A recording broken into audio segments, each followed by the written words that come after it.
Well, hello there, you're watching the press preview, a first look at what is on the front pages. Time then to see what's making the headlines with The Guardian's Whitehall editor, Rowena Mason, and the broadcaster and commentator, Ali Miraj. Lovely to see both of you. With us from now until just before midnight. But right now, front pages, let's start with the Metro. It sums up the Home Secretary's migration speech in Washington with the headline, Suella, it's too easy to be a refugee. The Times picks up on her remarks that immigration is a threat to the West. The Mirror sums up her speech in one word: poisonous. The Eye reports that private schools are gearing up to fight plans by Labour, if it gets into power, to end their exemption from charging VAT on their fees. Same story for the Daily Mail, which says that what it calls Labour's class war would begin on day one of taking power. The Guardian says that health experts are calling for a more feminist approach to cancer to eliminate inequality after figures show that 800,000 women worldwide are dying needlessly from the condition every year. The Telegraph leads with a report on the effects of COVID lockdown, which has concluded that the harm that some children suffered was preventable if ministers had thought more at the time about children's rights. The Financial Times hears that the US Federal Trade Commission and 17 state governments are accusing Amazon of effectively creating a monopoly by taking nearly 50% of the proceeds made by its third-party sellers. And finally, the Daily Star claims to have saved the world by buying a plot of ground on the moon to keep the US and China apart and prevent them from starting World War III. Well, reminder by scanning the QR code you'll see on screen. During the programme, you can check out the front pages of the papers while you watch us. So let's head to Rowena and Ali. Welcome to both of you. Braverman for a number of newspapers. Day two for some of them, to be fair. Ali, why don't you kick off? What did you make of what she had to say and the critique that many have given the speech? Well, it was a very punchy speech. It was quite a long speech as well, about 4,500 words. So it's quite, detailed. It was very interesting because she's obviously clearly taking a real, focusing on this whole illegal migration issue, which has been dogging her own position for so long on this. We have 170,000 backlog that she's dealing with at the moment. And some would argue, actually, that she should be focusing on trying to reduce that backlog rather than taking cheap shots. But she also said very, very clearly that uncontrolled immigration is an existential threat and challenge to the political and cultural institutions of the West. I mean, this is very, very punchy stuff. Now, if she's going to make arguments like that, she needs to back it up. I mean, the reality is we do have an illegal migration problem in this country. I agree with her on that point. But you need to be very, very careful as a Home Secretary with the language that you use. I mean, she's talking about the fact that LGBT people or people who feel that they're being discriminated against, that should not be enough of a threshold to come here and seek asylum. 2%, less than 2% of people are citing that as a reason. So I understand that we need to break the people smuggling gangs business model. I get that. I support her on that. But I think some of this language is incendiary. And if she wants to talk about multiculturalism, and I have some issues with multiculturalism as well, but it needs to be handled and explained very clearly what she means. Otherwise, this is incendiary. Well, what she's talking about is in 1951, it meant persecution. Now it means discrimination, and that's not on. And if you include discrimination, effectively, quoting Nick Timothy and a colleague, 780 million people worldwide would fall under the UN Convention, which would be an existential threat to Western society. And the nation state, which she says is so important as binding, our society and our rules. So, is she right about that? This idea that discrimination, it's morphed into discrimination when it really means a threat to life. Do you think that is happening? I think what she's talking about as being a threat to Western civilization, I mean, that's very, very many steps into the future that nobody could possibly say that that's happening now. And it's dangerous, her critics say, to be trying to draw this distinction between persecution and discrimination. There are lots of people all over the world, LGBT people, women who are suffering really severe worries about discrimination and horrible practices. In Afghanistan, for example. In Afghanistan, for example. That's on a safe route, obviously. Yeah, exactly. And, one of the problems with the argument that she's putting forward, that we shouldn't be taking anybody from France because they're not a refugee, because they are in what she'd call a safe third country. I mean, that's completely nonsensical when we don't have safe routes for people who are suffering persecution. The point she's saying there, though, is that when you leave a war zone, for example, when you migrate from that to a safe country, you are an asylum seeker. Beyond that, you're shopping around. Well, I agree with her on that. I think she's got a valid point on that. And the thing that, Rowena, people never, ever are honest about when they talk about this is there going to be a cap on refugees coming to this country? I mean, even the Labour Party, last time I heard Stephen Kinnock, even he was being open about the possibility, if Labour come in, of there being a cap, because you have to cap the numbers. So if we want to talk about safe and legal routes, I get that. Cap the numbers if you can't control them, and they can't control them. You at least should, in principle. The argument people give, Anna, is that the reason why people are coming across in boats and paying unscrupulous people smugglers 15 grand a pop to put their lives at risk in the Channel is because there are no safe and legal routes. My argument is, if you want safe and legal routes, have them, but they have to then be capped. Yeah. What she wants to do, though, is sort of ripping up this decades-old convention, potentially withdraw from the ECHR as well, the European Convention on Human Rights. I mean, that is not something that Rishi Sunak and his government have said that they would want to do. I mean, they've said that they'd keep options on the table if they can't implement their Rwanda policy, but they have not gone that far. It's a very, very extreme So is she being a loose cannon? I mean, is this a leadership pitch? Yes. I mean, it is it's a very thinly veiled leadership pitch. I think we can all agree on that, really. And, you know, it's coming the week before Conservative Party conference. It's not clear quite how sanctioned this is as an intervention. It certainly goes further than the government. Well, it's taken HS2 off the front pages. Has done. Indeed so. And in fact, I heard there was debate about whether to release the speech, embargoed till 10:30 last night, and the decision was to release it. Wonder why. Anyway, but there we are. There's the Guardian, the UN rebuking Braverman over human rights claims. Great long statement from them. They said the Refugee Convention is the cornerstone of the international refugee protection regime and remains a life-saving instrument that ensures millions of people fleeing conflict and persecution each year can access safety and protection across borders.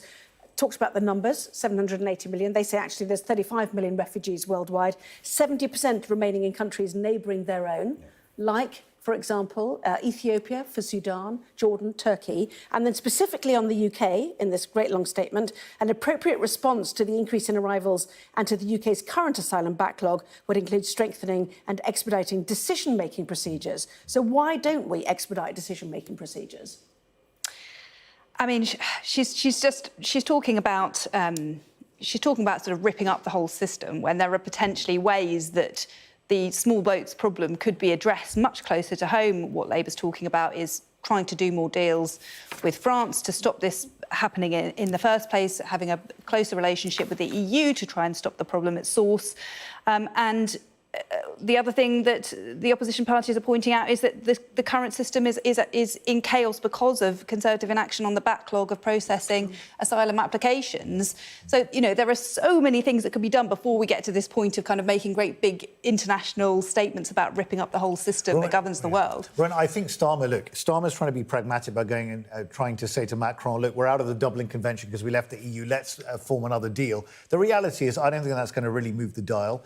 I do think that they should be processing the backlog faster, but the problem here is the productivity is really low. They're processing about one application a week. Some of these people are they held up in appeals? There are appeals, but also you've got very inexperienced staff, and they're quite difficult to recruit people to actually process this. And the numbers are huge numbers coming across. And the other thing where I do have some sympathy with Braverman and the government is that some people are abusing the asylum system to come here. There were 12,000 Albanians last year who were economic migrants. They were not asylum seekers. There are many genuine asylum seekers, but they weren't them. And that actually abuses the whole system for other genuine people who are fleeing persecution. The Mirror's picked up on this as well. I'm just going to read out the head of Amnesty International's response. The Refugee Convention is a cornerstone of the international legal system. We need to call out this assault on the Convention for what it is, a display of cynicism and xenophobia. My point is this an election winner? Do people want to see the end of the boat crossings and other forms of migration? Well, I think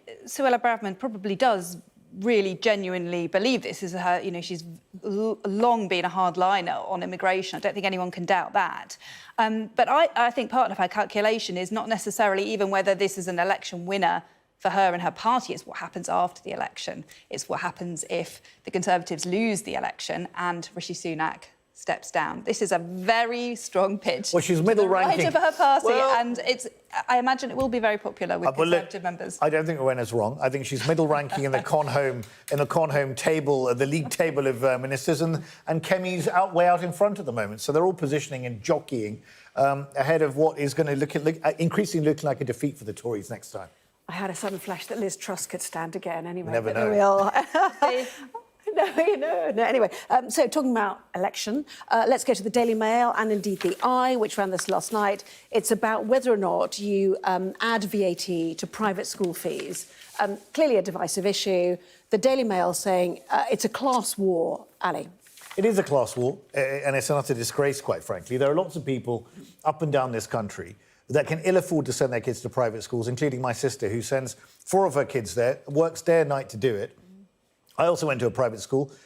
My parents also worked very, very hard to do that too.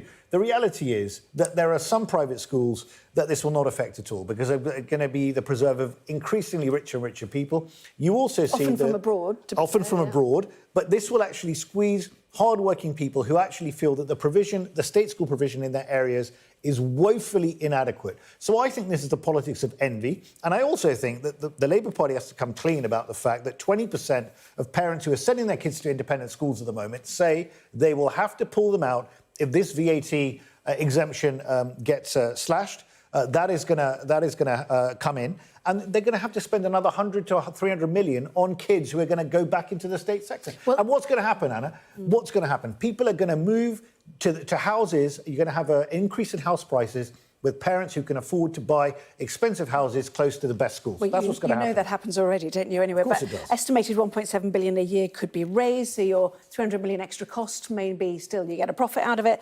The Eye says the head teacher of Starmer's old school urges him to reconsider the plan. Now, why is this popular amongst Labour voters? And the presumption that suggestion was it was 1 million parents, I think, might be affected by this, that those people would not vote Labour. I think that Labour will not be too worried about these headlines about a sort of backlash from private schools because they think it is popular and they will just be happy that this policy is being talked about. It's one of the few sort of real dividing line policies between the Tories and Labour. They think that people like it. Most people don't send their children to private schools, and as you say, the people who do send their children to private schools are more likely, not all of them, but more likely to vote for the Tories. Yes, 93%, isn't it? Is it 7% go to 6 or 7% go to private schools? Water companies, let's take a look at the Metro, shall we? Water companies have been ordered to give back 114 million to customers after failing to meet key targets. Here's the list: to reduce pollution, leaks and supply interruptions. To be fair, the weather's a bit interesting at times, isn't it? Well, as someone who's had their basement flooded with sewage in London, I mean, I know a little bit too much about this issue, more than I would like to know. And I've actually been dealing with my insurance company that's finally signed off, which is great. So I should be getting that repaired. But at great personal hardship, quite frankly. This is not a great advertisement. We do need to upgrade our Victorian infrastructure. We need to ultimately spend more money on that. And that means the bill payer is going to have to pay. Someone has to pay. Off what the regulator is actually saying, look, you've got to give back this 140 million pounds to your customers because your leaks have been so bad, your record on sewage has been so poor.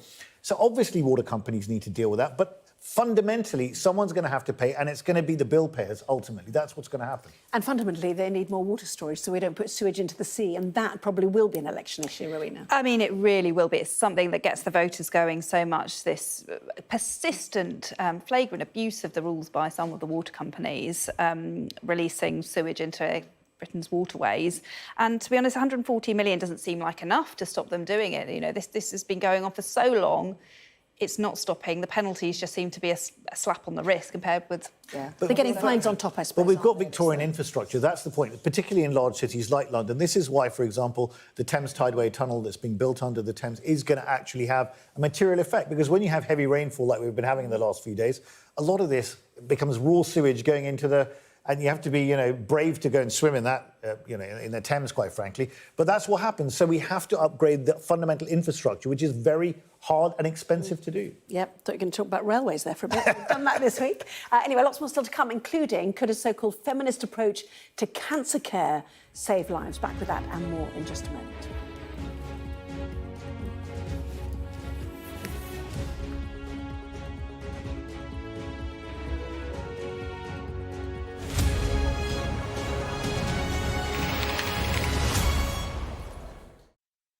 Well, welcome back. You are watching the press preview. With me once again, Ali Miraj and Rowena Mason. So let's go to The Guardian, shall we? And this story that a feminist approach to cancer could save 800,000 women's lives a year. So what is the principle behind it? Is that testing's not done on women and that symptoms are not assessed as if it was for a woman?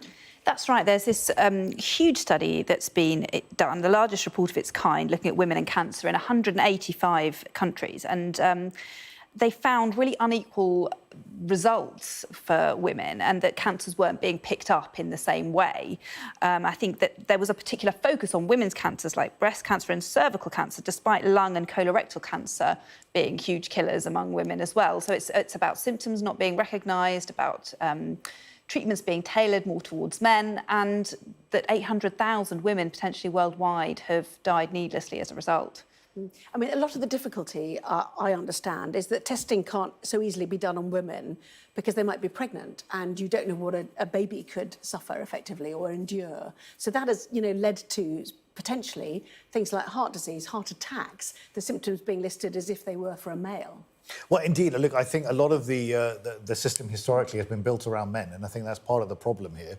So if this report is indeed showing this, and also this is only one element of it, because I've spoken to a lot of women from ethnic minorities about the same type of topic, and they feel, for example, black women in some cases feel that their pain relief that they're given in childbirth is a lot less than their white counterparts because of perceptions amongst doctors and nurses. Now, that is also, there is evidence to cite that too. So I think there are various issues to be looked at here. Clearly, this is a very serious report. It needs to be addressed properly. And if there is an focus on certain cancers to the expense of others, just because they're deemed female cancers, that's a problem. I mean, we need to be looking at cancer in the round, all cancers, to make sure that they're picked up early and dealt with accordingly. The size of tech companies, if that's how you describe Amazon, under the spotlight in the Financial Times, which effectively said it's a monopoly, therefore it can overcharge third-party sellers.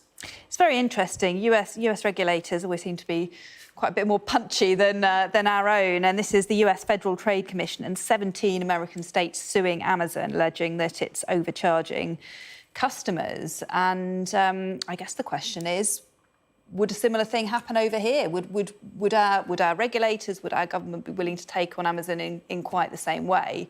I mean, some Labour has said that it'll look at the taxation around online giants, but this sort of competition investigation into big online giants is not really as big a thing in the UK. There has been a little bit of work around the CMA signing off certain things. I think it was another big deal that was being done a little while ago where they did actually flex their muscles, and the European regulators are a lot more amenable to it. Now, on this particular one, Rowena's right here. This is the FTC flexing its muscles, particularly the chair of the Federal Trade Commission, Lina Khan, who is a well-known skeptic of Amazon. She's not basically a fan. In 2017, she wrote an academic paper saying that it should be broken up. And so Amazon's retorting, saying, well, actually, you should recuse yourself from anything to do with the governance of us at all, because you've got a dog in the fight, basically. But the figures are utterly extraordinary. One, they accused the 1.3 trillion e-commerce giant of boosting fees to sellers on its marketplace so that it extracts almost $1 in every $2 they make. I mean, that's a big profit margin. Well, I mean, it's huge. I mean, it's acting like a quasi-monopoly now, and that is where regulators have to step in to try and see what they can do to protect consumers. Yeah. Daily Star, 78 quid. They bought a bit of the moon to act as a buffer, they say, between China and the US, because that is the future of mining, apparently. I mean, it seems rather cheap, doesn't it, for a patch of land on the moon? I'm not really sure how much use it would be, though. So maybe it's expensive. Maybe it's totally worthless. Well, we're all going to be believing in interplanetary living, according to Elon Musk, right? So this is it seems quite a sensible approach. I mean, in the week when NASA brought back that asteroid to Earth, I think all things space are on top of the agenda. But the reality is we are facing geopolitical tensions out there. Yeah. So if you want to go to another planet for safety, it probably is quite a sensible approach. Ali, Rowena, thank you very much indeed. Thank you. See you in the 11. Right now, we've got Storm Magnus to talk about.